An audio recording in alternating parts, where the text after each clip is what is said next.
Todas las miradas del país estaban puestas en el Hospital Clínico de la Ciudad Universitaria de Caracas, de donde el presidente Betancur salió esa misma noche hacia Miraflores, con un parte médico satisfactorio para ponerse al frente de las investigaciones, con la versión de que Leónidas Trujillo, el dictador dominicano, era el cerebro del atentado. En el caso de Rafael Leónidas Trujillo, que tenía 30 años en ese entonces al frente del gobierno, una tiranía realmente feroz. Y los enemigos de él que estaban transmitiendo, inclusive desde República Dominicana. No es el primer atentado que sufría, ¿no? En 1950, en La Habana, él sufre un atentado detrás del cual también había estado Chapita Trujillo, junto con elementos del perejimenismo que también participaron en el atentado del 60. La policía buscaba a los cómplices en Venezuela. El dueño del carro Osmóvil, donde estaba la bomba, fue buscado, perseguido y capturado.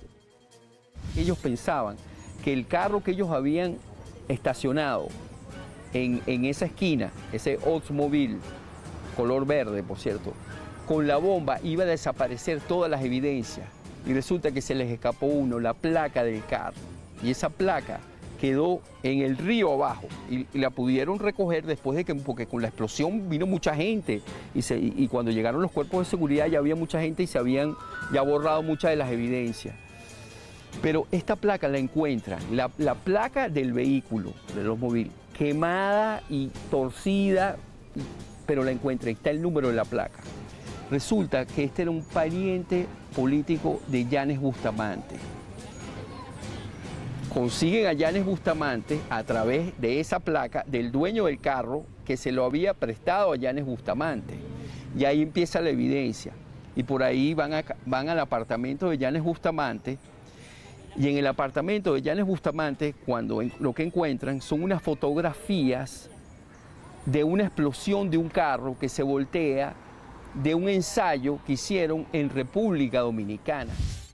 En pocas horas fueron apresados los demás cómplices, revelándose que estaba comprometido el capitán de navío retirado Eduardo Morales Luengo, su hermano el capitán de corbeta Ángel Morales Luengo, quienes habían traído desde Santo Domingo la bomba y todos los implementos para realizar el atentado contra el presidente Betancur durante el desfile militar del 24 de junio de 1960.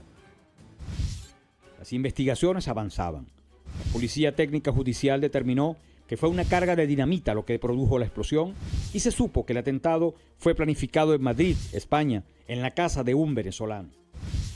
A medida que pasaban las horas, se acrecentaba más la versión de la autoría intelectual del dictador dominicano Leónidas Trujillo en el atentado, lo que hizo que el gobierno nacional tomara la iniciativa de presentar la denuncia en la Organización de Estados Americanos, OEA, a través del representante venezolano en Washington.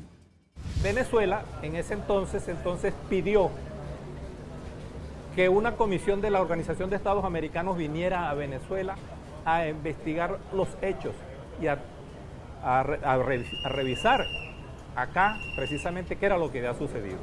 La OEA emitió una declaración donde condenaba el magnicidio y condenaba la dictadura de Trujillo. Desde el punto de vista internacional, las repercusiones que tuvo esto. En primer lugar, se dio paso a lo que después posteriormente se empezó a llamar la doctrina Betancur, que era una especie de condena a todos los gobiernos que no fueran electos democráticamente.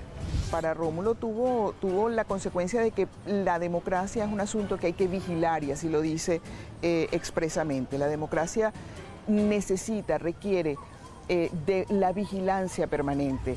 No se pueden permitir golpes de Estado, y de hecho la doctrina Betancur, que hoy día está aceptada por todos los países, aunque no se llame de esa manera, pues habla precisamente de eso, de los regímenes no surgidos del sufragio universales y por democracia, deben ser aislados. Primero porque se trató por la vía del magnicidio, por la vía de una acción terrorista, derrocar a un gobierno legítimamente electo como fue el del presidente Rómulo Betancur.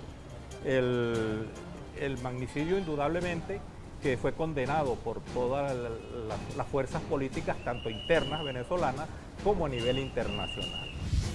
Había mucha tensión en el país, demasiados rumores, se había atentado contra el presidente. La lucha de Venezuela sería en la OEA. Buscaremos más detalles de esta noticia y usted estará allí.